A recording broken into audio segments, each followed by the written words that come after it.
El español, y quiero con esto empezar dándoles algunos datos que ustedes conocen, es el segundo idioma que más se habla en el mundo. Según las últimas estadísticas, lo hablamos 399 millones de personas, desde Norteamérica hasta la Patagonia. El primer idioma, el que más se habla, es el chino mandarín, lo hablan 1.197 millones. En el puesto 3 está el inglés con 335 millones, posteriormente el hindi y el árabe. Hay algunos lugares en donde el español ha sido muy importante. El español empezó hablándose en Castilla la Vieja, aunque los documentos, los textos más antiguos que hay en español están en el monasterio, o estaban en el monasterio de San Millán de la Cova, ya un monasterio que está abandonado hoy día, cuando algunos monjes en el siglo X empezaron a escribir en los márgenes de unos diccionarios en latín. En aquel entonces no había imprenta, pero hacían unas anotaciones que son las primeras palabras del español.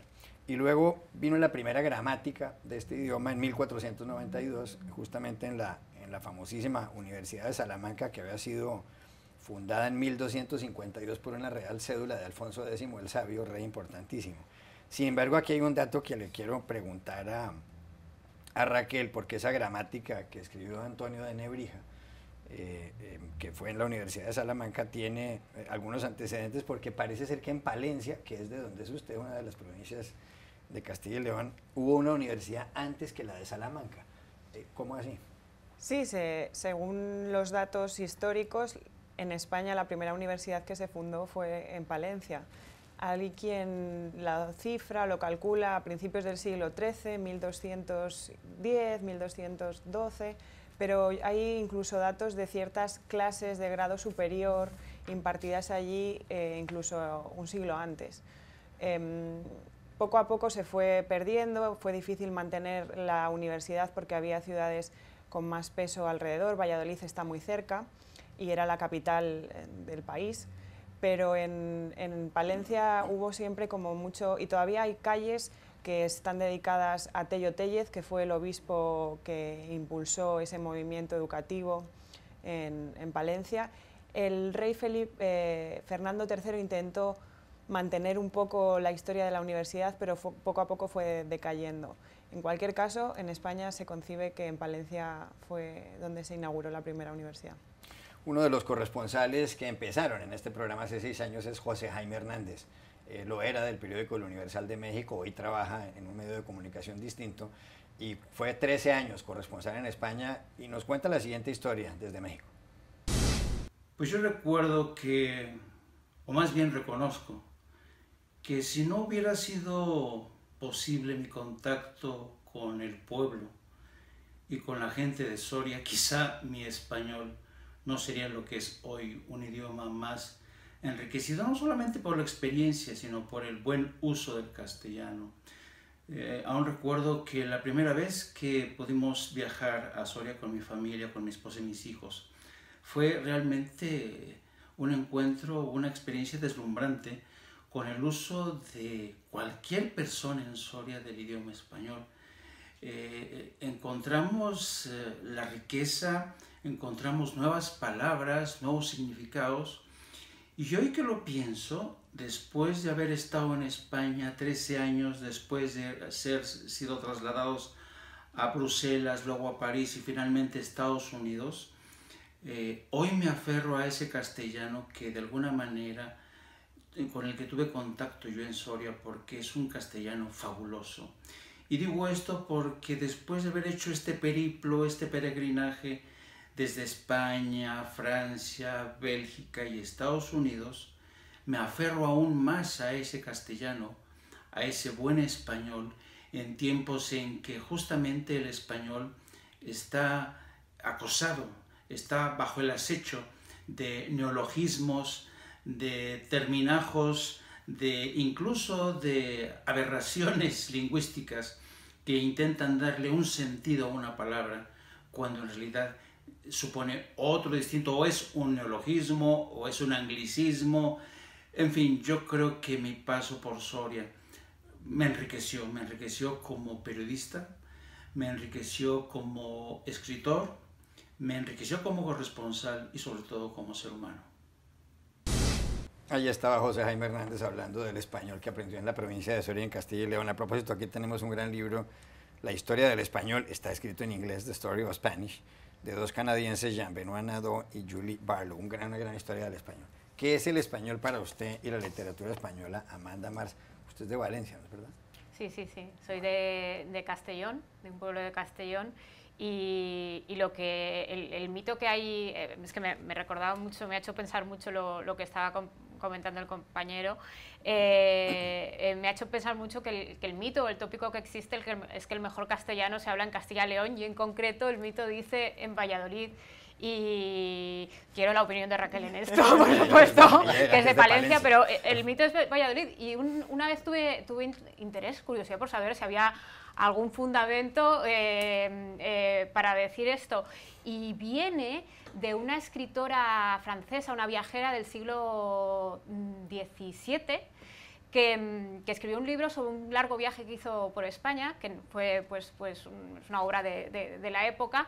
Y en el libro contaba que se decía y que le habían dicho que el mejor castellano era el de Valladolid, y de ahí se quedó el tópico o el mito, que bueno, obviamente no hay nada científico en esto, y creo que también se dice que Colombia, y bueno, yo creo que no hay ningún sitio en realidad, pero me ha hecho pensar mucho en ello. Hay gente que dice eso de Colombia. Que sí, dicen que está la cosa entre Colombia y Valladolid, pero... Es la segunda academia de la lengua que se fundó, la primera que se fundó en América, después de la Real Academia Española fue la Academia Colombiana de la Lengua.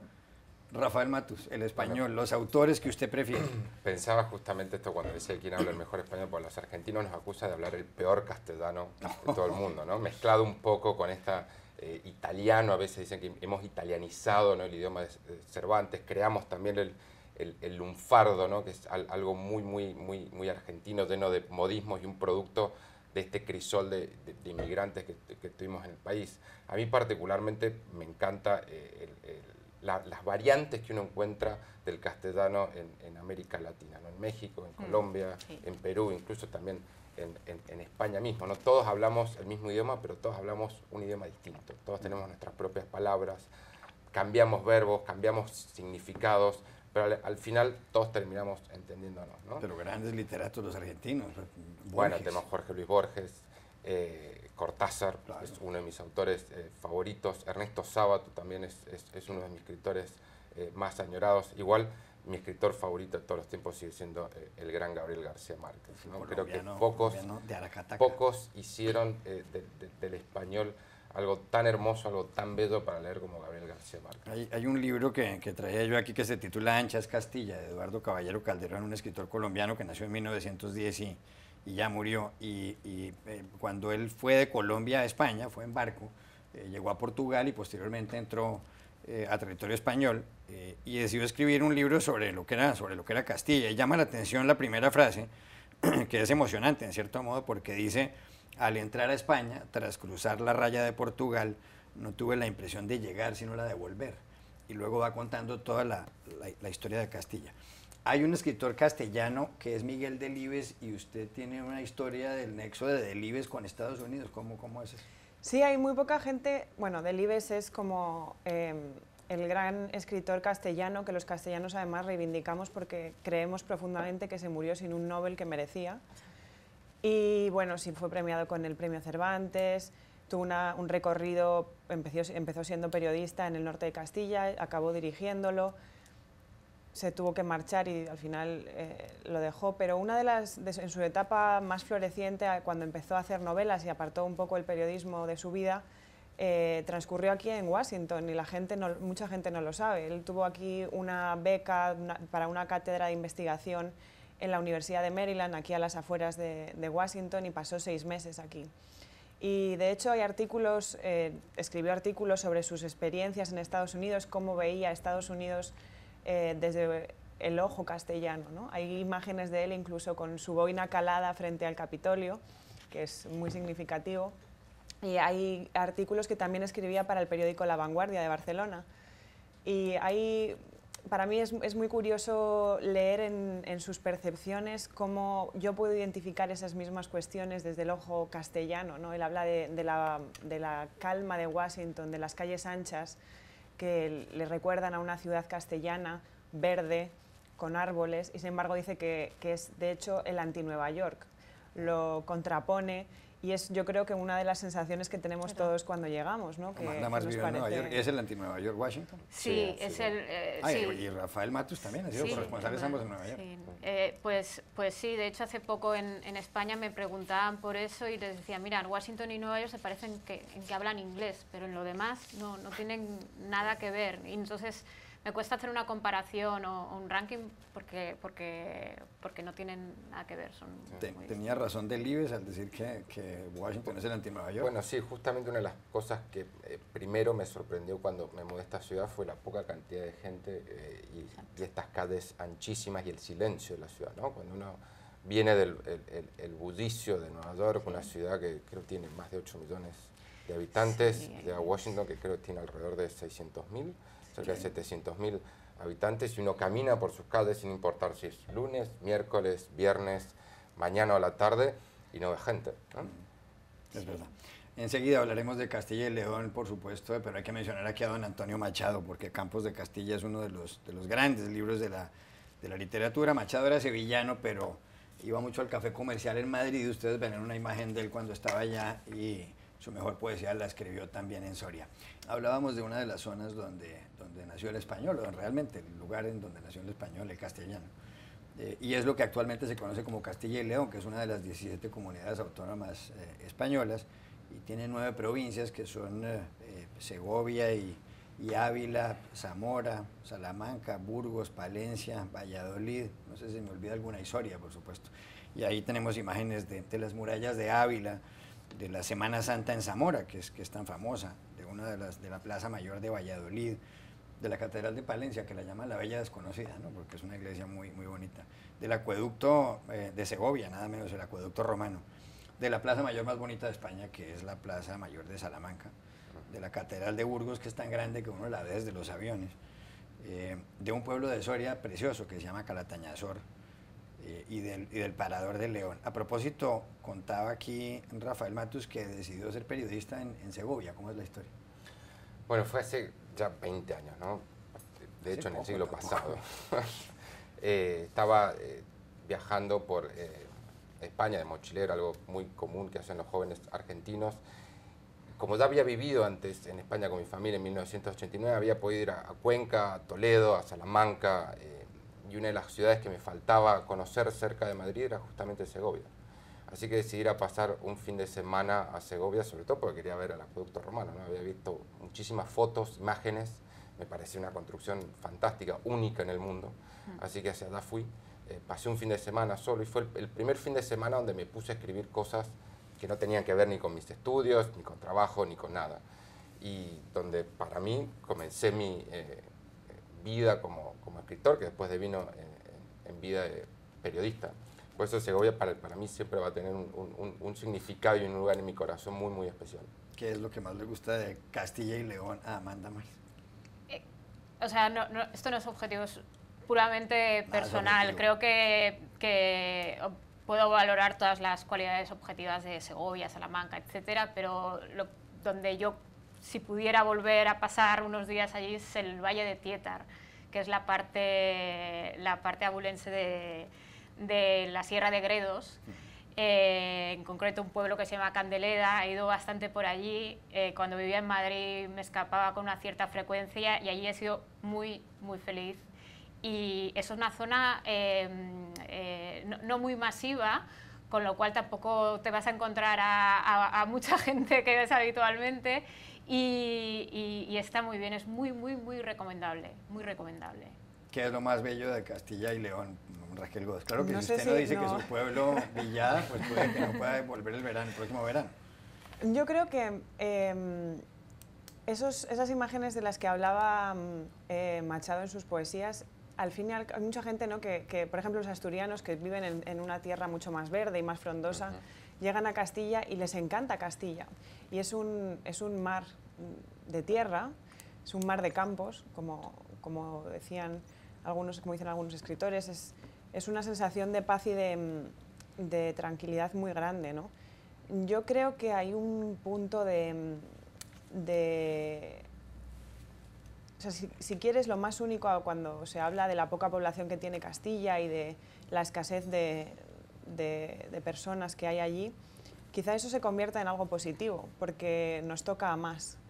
Es la comunidad autónoma más grande de Europa y aún así tenemos tanta riqueza, solo para nosotros está despoblada solamente 2 millones de personas, pero los recursos, que son muchos y son todos, son para unos pocos. Entonces yo creo que la calidad de vida en un pueblo castellano, en el mío, es altísima. Yo desde que me marché cada vez valoro más el tipo de vida que ellos llevan y la envidio. Tiene 94.000 kilómetros cuadrados, es la región más grande de Europa. En el libro de Anchas Castilla de Caballero Calderón, ahora que ha hablado usted de lo seca que es Castilla, dice: Castilla es lo seco frente a lo húmedo, que es el litoral del Cantábrico, lo duro frente a la blandura de Sevilla, lo áspero frente a la tersura de Galicia, lo estéril frente a la abundancia de Valencia. Sus ríos son tajos de moros vengativos que entraron a saco en la tierra miserable. Los alcornoques y los hombres que decoran las parvas colinas extremeñas se retuercen sobre sí mismos y tienen el color de la tierra. Nunca el hombre fue más terrestre y más pedestre que en Castilla, y sin embargo, ¿qué música es Castilla? Está desarropada y no tiene árboles que hagan cantar el viento que puntea la guitarra de los chopos de Andalucía, pero Castilla canta. A mí lo que más me gusta de Castilla es La Cuenca, un pueblecito de Soria donde tengo mi casa, y sobre todo me impresiona mucho los cielos azules, que son muy intensos. Y me llama la atención, y aquí nos manda un video, otra de las corresponsales que empezaron a hacer este programa, argentina, ella de la Nación de Buenos Aires, colega de Rafael Matus, porque estuvo visitando un pueblo que se llama Argusino. Ustedes verán la fotografía, pero oigan lo que pasó con Argusino y oigan a Silvia Pisani. Uno de los lugares que más me ha sorprendido cuando salgo a recorrer como corresponsal son los pueblos de Zamora, la provincia al noroeste de Madrid, pegada a Valladolid e integrante, por supuesto, de la comunidad de Castilla y León. ¿Por qué? ¿Por qué me atrae? Por sus pueblitos, la magia de sus pueblitos. Pueblos pequeños, todos con un sello común, casi siempre la iglesia, alguna ruina románica. Entre todos los pueblos, el que particularmente me atrapó es la historia de Argusino, un pueblo que desapareció del mapa. ¿Por qué? Porque se construyó una represa, la represa del Almendro, y eso significó que hubo que inundar Argusino, y Argusino desapareció. ¿Y por qué me atrae un pueblo que no existe? Por la memoria de su gente. Hace 50 años que esto pasó y sin embargo, año tras año, los vecinos de Argusino se siguen encontrando. Nietos de aquellos primeros pobladores, hijos, amigos. Cuando ocurrió la inundación, Argusino tenía más o menos un centenar de vecinos. Hoy los vecinos de Argusino, el pueblo que no existe, son muchos más. Nunca vi tanto arraigo a la tierra, tanto cariño. ¿Cómo no me va a enamorar esa tierra? Nunca vi tanto arraigo, dice Silvia Pisani, de los ex habitantes de Argusino, porque ya no existe el pueblo. Uno de los problemas de Castilla y León es la despoblación, y esto es increíble porque es un área de 94.226 kilómetros cuadrados y no hay ni siquiera 3 millones de habitantes. Valladolid, que es la capital, no llega creo que al medio millón de habitantes, tiene alrededor de medio millón de habitantes. Hay algunos pueblos, y ese artículo lo publicó recientemente en el diario El País el periodista Sergio del Molino, que es aragonés, como Sarnago, ustedes lo verán, el titular del artículo es El Far West Soriano, donde ya no hay habitantes, los habitantes simplemente vuelven en el verano para las fiestas. Sergio del Molino tiene un libro titulado La España vacía y cuenta cómo en el territorio comprendido entre La Rioja y Castilla y León y Castilla-La Mancha y Extremadura y la Comunidad de Madrid, excepción hecha por supuesto de Madrid capital y algunas zonas de Valencia, eso es el 53% del territorio de España y solamente vive ahí el 15% de la población. Realmente la población española está sobre el mar Mediterráneo y algo sobre el mar Cantábrico y desde luego en la capital, en Madrid. Alex Grigelmo, periodista del País, quien fuera presidente de la agencia EFE, contaba que Elías Rubio dice que escribió un libro titulado Burgos, los pueblos del silencio, y dice que en los últimos 35 años se han deshabitado 64 núcleos urbanos. Sobre ese fenómeno de la despoblación nos mandó justamente Sergio del Molino lo siguiente, véanlo a él. La España vacía, que es una expresión que acuñé para titular mi libro homónimo, creo que se ha convertido casi ya en un topónimo con el cual muchos de los habitantes de la España interior, de la España sin mar, la España peninsular, que tradicionalmente se ha asociado al paisaje de la meseta, pues se identifican mucho, porque creo que describe muy bien, o creo que sienten muchos de sus habitantes que describen muy bien ese vacío y esa dispersión geográfica que caracteriza esa región amplia que estaría compuesta sobre todo por las dos Castillas, un poco de La Rioja, Extremadura, Aragón y parte de las regiones costeras como Andalucía o Asturias o el interior de Valencia, que tiene unas características demográficas, sociales y geográficas muy distintas o sensiblemente distintas a las del resto del continente europeo, que es un continente que está muy poblado, muy urbanizado y con una densidad de población muy alta y muy homogénea. Aquí, en cambio, estamos encontrando casi lo que se supone, lo que llaman los expertos un desierto demográfico, con densidades de población por debajo, en algunos lugares, de 6 habitantes por kilómetro cuadrado, cuando por todo lo que esté por debajo de 10 se considera que es un desierto demográfico, que es una zona despoblada. En especial, yo creo que hay una región o una comunidad autónoma que tiene una sensibilidad especial hacia este asunto o que ocupa un lugar central dentro de su imaginario, que es Castilla y León, que es la región más extensa de Europa y una de las menos pobladas, ¿no? Un poco más de 2 millones de habitantes para un espacio, una región que es más grande que Inglaterra.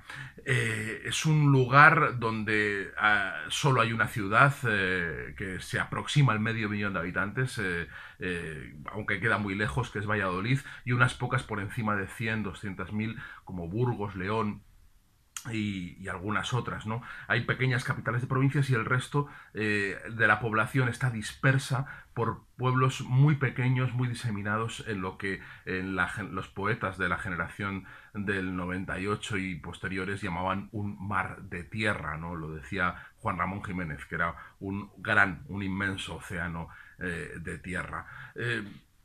Esa realidad que es muy palpable y muy evidente para cualquier viajero, y que hay una gran tradición de descripciones de viajeros y de reflexiones en torno a sus problemas, se ha vuelto de actualidad ahora mismo, yo creo que quizá tardíamente, cuando ya muchos de los problemas sociales y demográficos que se plantean o que se planteaban, o de los retos, ya probablemente ya no tengan solución, o probablemente ya no tengan ya no estemos hablando, o no sea apropiado hablar de repoblación, sino de atender las necesidades específicas de un territorio que se ha quedado descolgado demográficamente del resto de Europa, y que tiene unas características y unos problemas muy específicos y muy distintos a los que llenan generalmente la agenda política de España.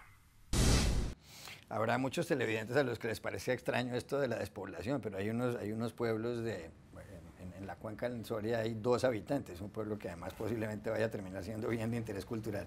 Un pueblo deshabitado, aunque esto tiene bastantes habitantes para los estándares de Castilla y León, es Villafrechós, en Valladolid, tiene 540.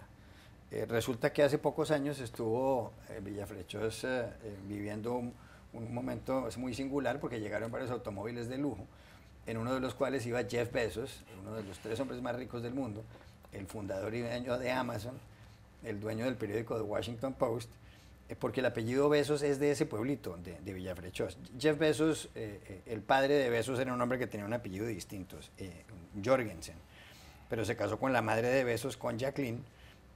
Posteriormente se separaron, y cuando Jeff Bezos tenía 4 años, la madre del señor Bezos se casó con Miguel Bezos, un hombre que le decía Mike Bezos, que era cubano, venían de la Argentina, la familia Bezos, y habían salido de este pueblecito de Villafrechós, en Valladolid, de manera que el señor Bezos fue a buscar el origen del apellido que lleva, aunque no sea hijo, repito, del señor de la misma casa familiar, y estaba sorprendido porque el cartero del pueblo, que se llama Félix, el carpintero del pueblo, y todo el mundo llevaban el apellido Bezos.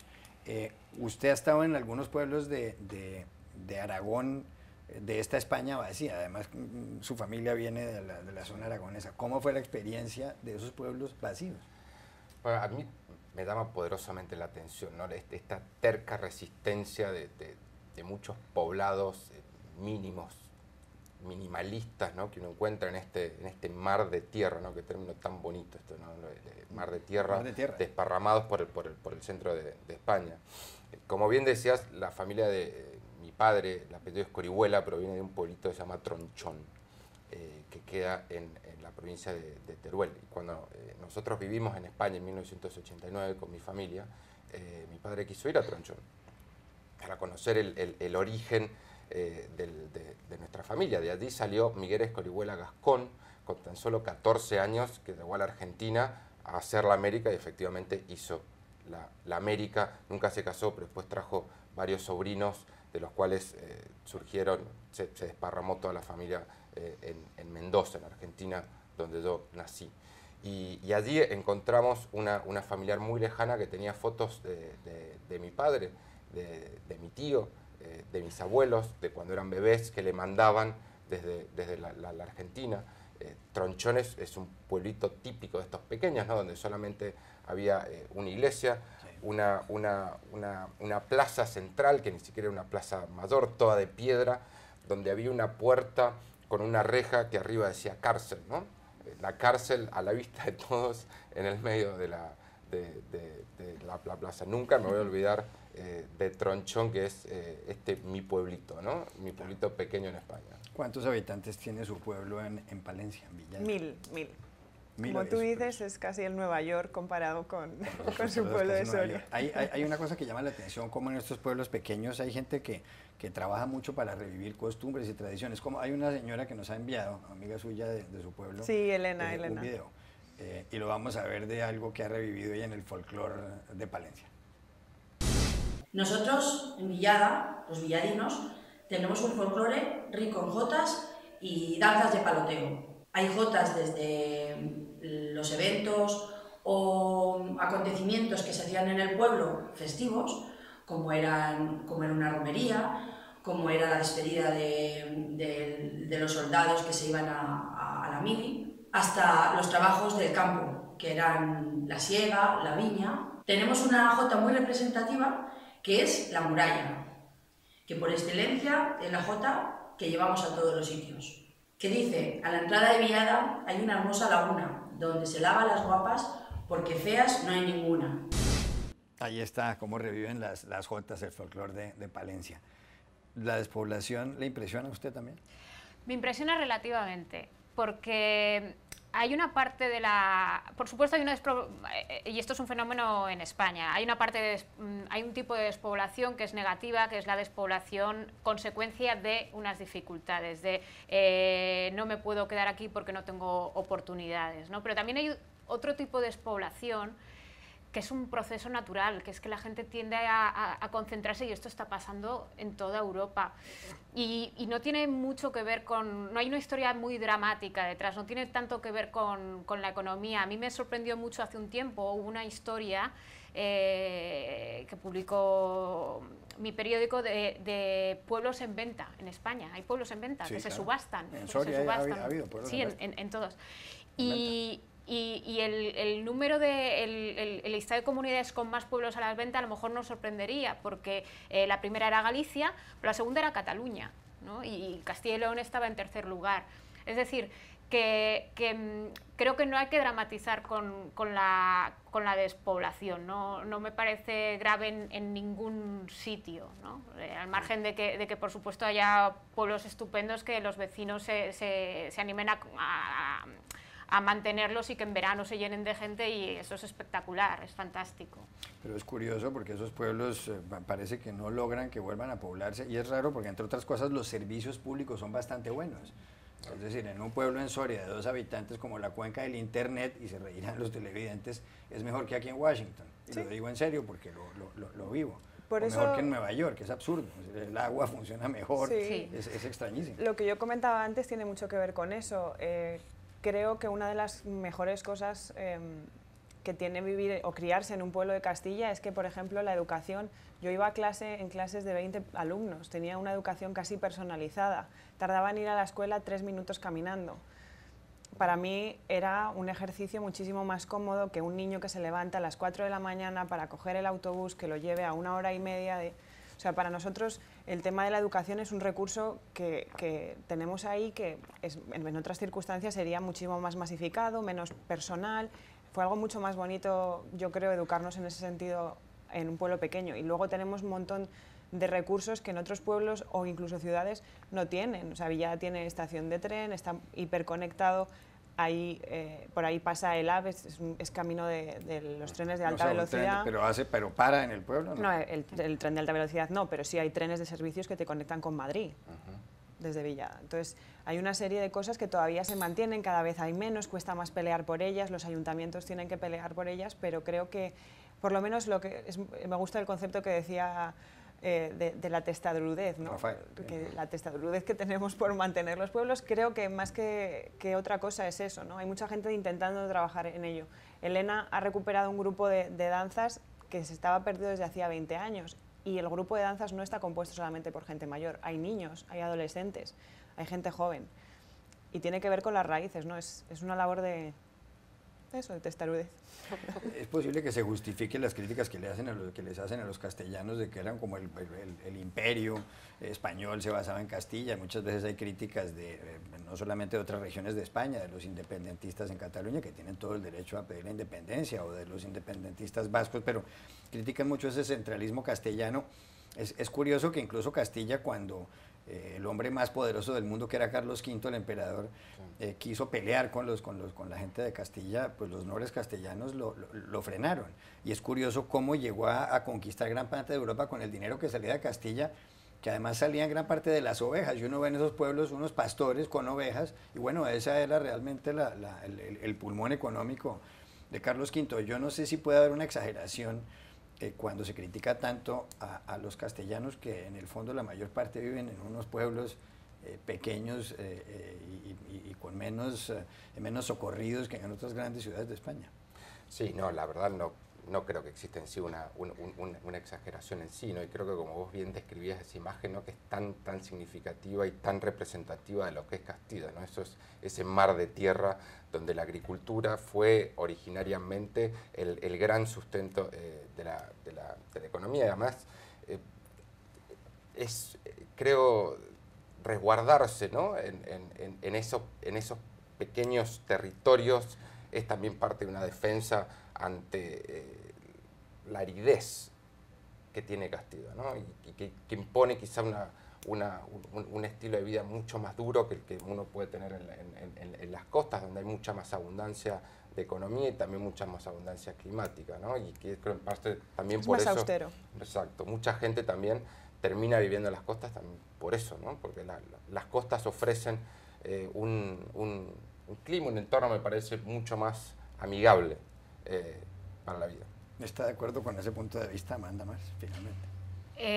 Sí, o sea, es que los tópicos regionales son un poco complicados, pero voy a entrar. Sí que es verdad que el llamado carácter castellano se ha ganado una cierta fama, y además hay un poco de orgullo del carácter castellano, porque yo cuando trabajaba en Madrid, en mi sección de economía, tenía dos jefes de sección, que eran los dos uno era de Ávila y la otra era de Valladolid, y bromeaba mucho con ellos y les gustaba mucho bromear con ellos, y que es verdad que eran así muy... Pues a veces, no, que va, eran deliciosos, pero de vez en cuando soltaban y nos reíamos mucho con ellos. O sea que yo creo que por jugar con los tópicos lo podemos comprar como bueno, pero de una forma para mí muy entrañable. Muy entrañable. Y es verdad que ha habido el poder de los castellanos en la antigüedad ha sido muy duro con las otras regiones de España, pero claro que existe ese orgullo, ¿no? Decía don Antonio Machado, Castilla miserable, ayer dominadora, envuelta en sus andrajos, desprecia cuanto ignora. Eso ya es increíble.